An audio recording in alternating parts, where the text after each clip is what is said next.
Hello, everyone. My name is Neil Prime from the SWKKF Legacy Committee. Today's date is November 28th, 2025, and we are conducting interviews with people who have had the opportunity to meet and work with Hanshi Mazuro Shintani and to share those experiences and keep his legacy alive. Today, our very special guest is Sensei Peter Avino from Buffalo, New York, USA.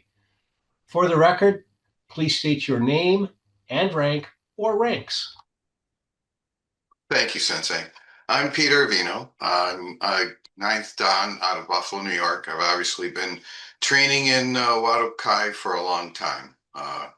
Happy to be here and thank you for the opportunity. Oh, and today's date, of course, is November 28th, 2025. Perfect.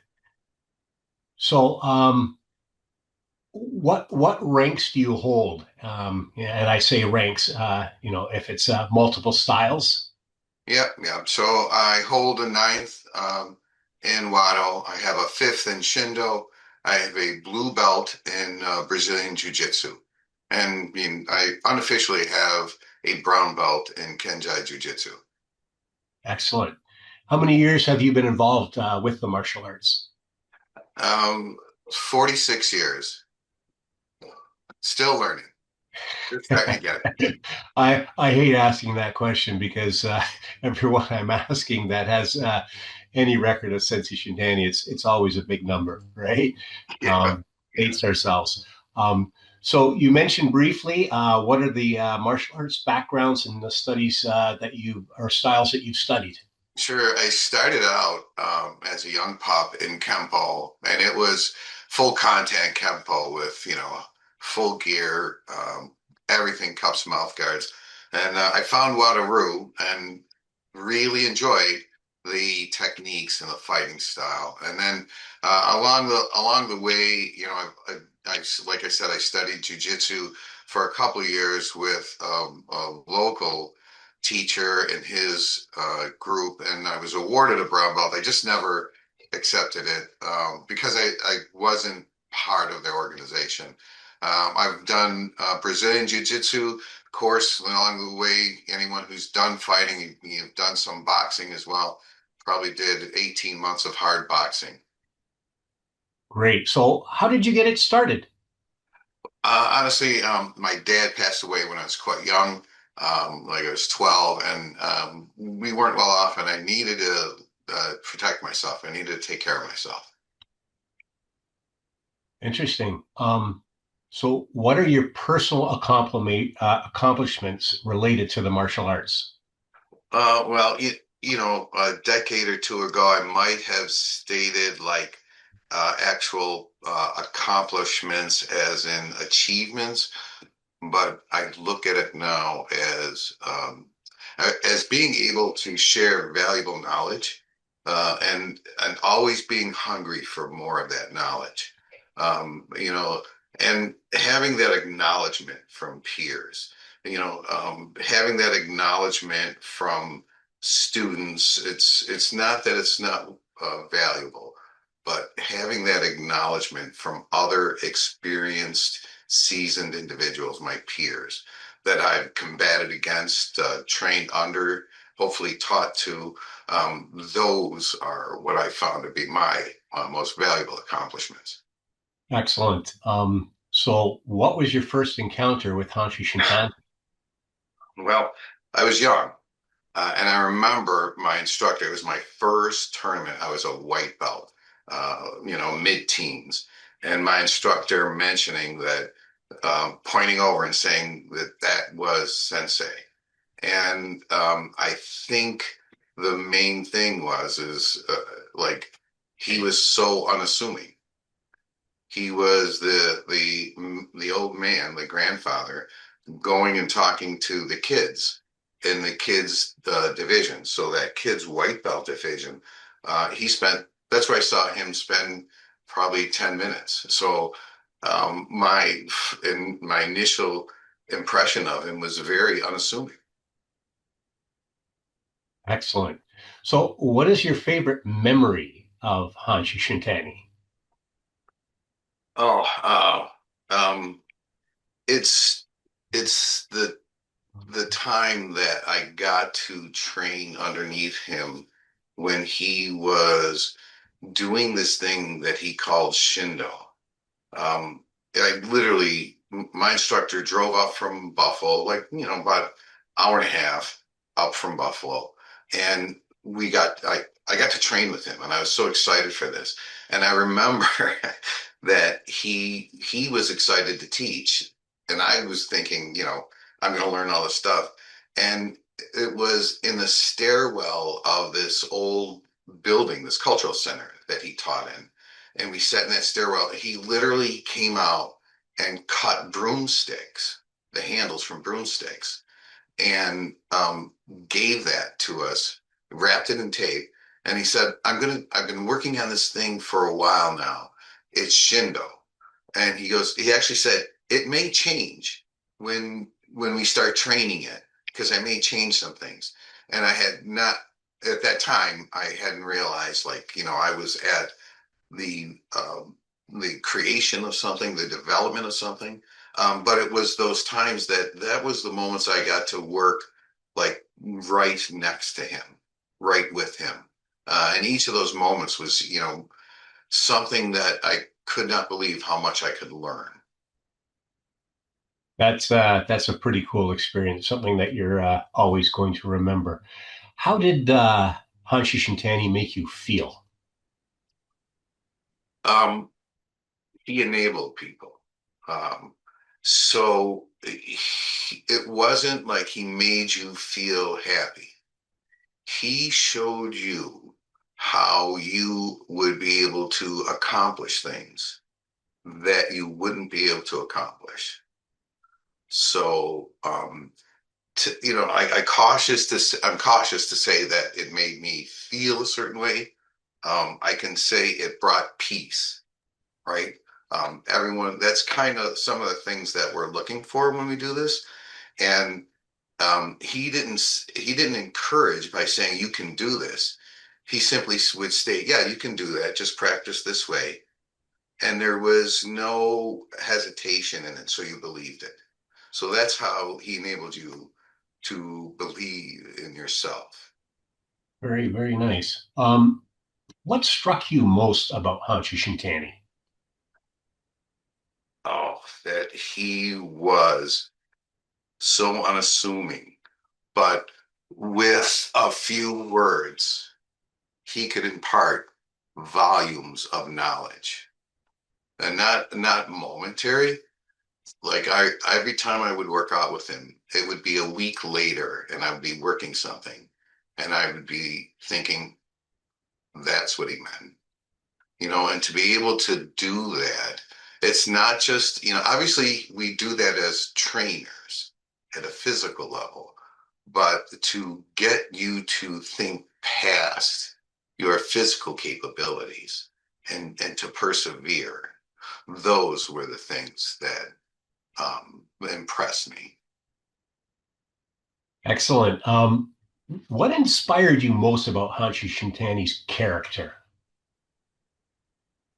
Well, there's two main things I would say. Again, I go to this unassuming, right? But it's more of a clarity of focus that I would say, and it was unwavering. There was no question. It was simply, this is the way his character was, and it was never changing. Um, so to understand that, it takes a while in today's world to accept that, because we all have these doubts about people, even especially when we get to know people and they're very good, we tend to be suspicious because we tend to worry about that, and we tend to be guarded. And it's simply, the more you stood around him, the more you understood that that was honestly the way his character was. Um, was there a moment that made you say wow or aha? Every time I was on the floor with him,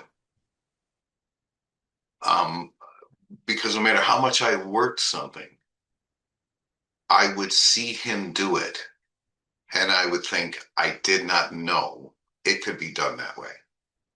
Um, and every time I got to see him move, um, that's really, what it was like.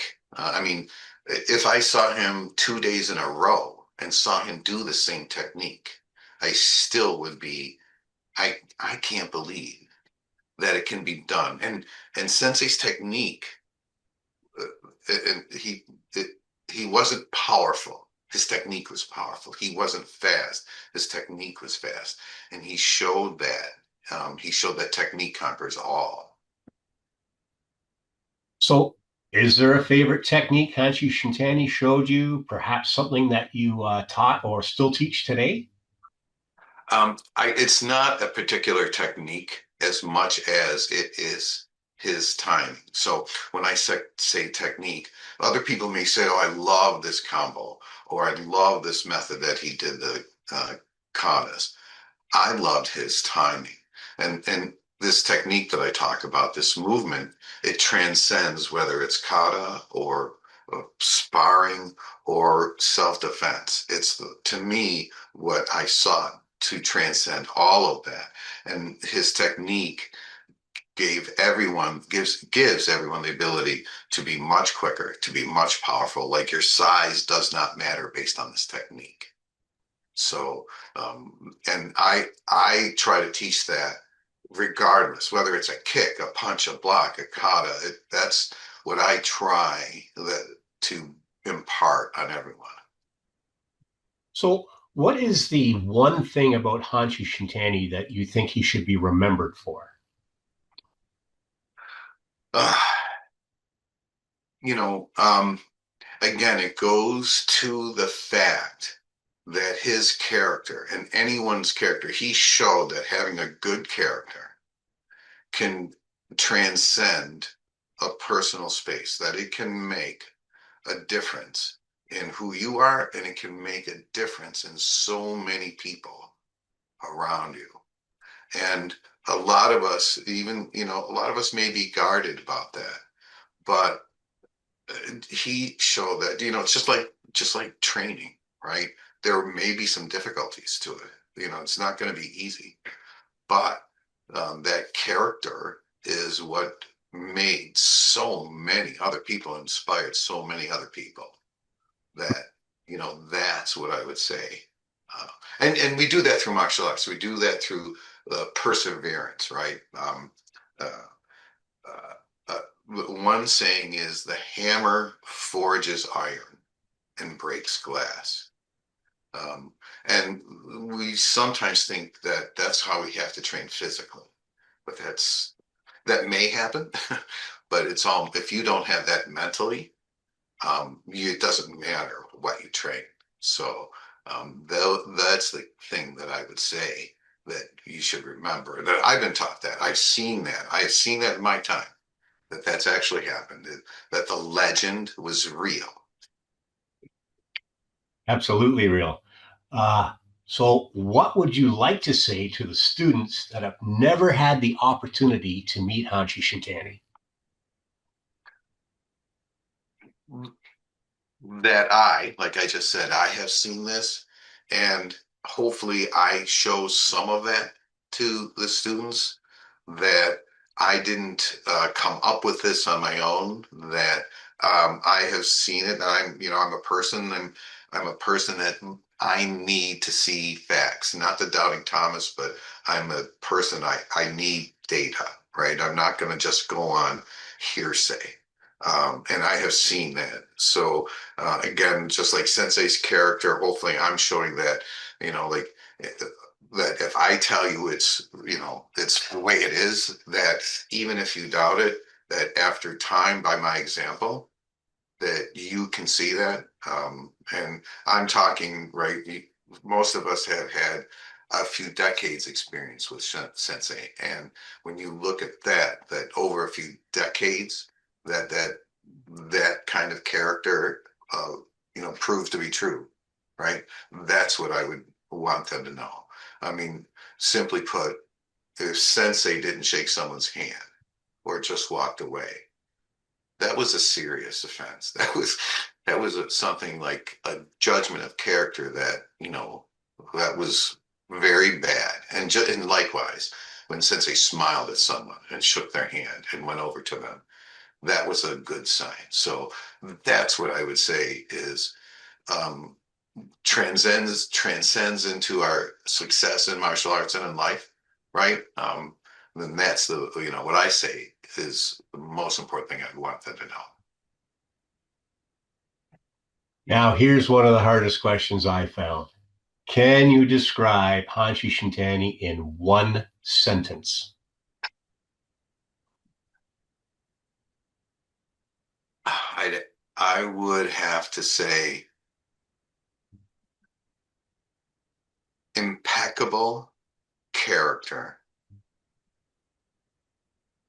that enabled anyone that sought that out. That's quite a statement and absolutely true. How would you like Sensei Shintani portrayed to his membership? Um, in spite of all we say, he was still a regular person just like us. And he went through like very challenging times, horrendous things by our standards today. And, by that character and by training, right? Our training strengthens that character and ensures that character. But he went through that and built, a number of like organizations and inspired a number of very qualified people. Is there anything else that you would like to say about Hanshi Shintani? Anything on your mind? Um, Again, we all have moments and we all have had fortunate moments that the woman, if Sensei looked at you and said, that was good, right?